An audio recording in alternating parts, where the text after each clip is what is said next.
بسم اللہ الرحمن الرحیم۔ نبی اکرم صلی اللہ علیہ وسلم نے فرمایا کہ تم راستے میں بیٹھنے سے پرہیز کرو۔ تو کچھ صحابہ کرام رضی اللہ عنہم اجمعین نے عرض کیا کہ اللہ کے رسول، راستوں میں بیٹھنے سے بچنا تو ہمارے لیے مشکل ہے، کیونکہ جب ہم راستوں سے گزرتے ہیں تو ہماری ایک دوسرے سے ملاقات ہوتی ہے،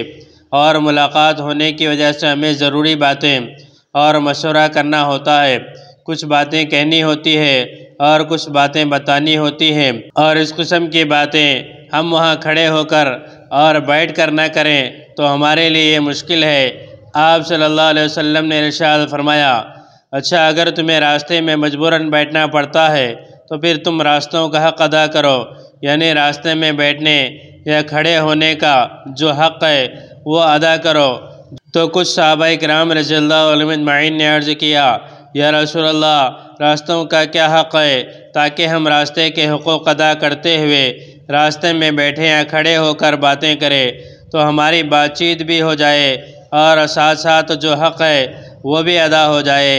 آپ صلی اللہ علیہ وسلم نے راستے کے حقوق بیان کرتے ہوئے فرمایا، نمبر 1، راستے کا ایک حق ہے نظر نیچی رکھنا، نمبر 2، تکلیف دہ چیز سے بچانا، نمبر 3، گزرنے والوں کے سلام کا جواب دینا، نمبر 4، اچھی بات کا حکم دینا، نمبر 5، بری بات سے روکنا۔ مزید حقوق دوسری حدیثوں میں بیان کیے گئے ہیں۔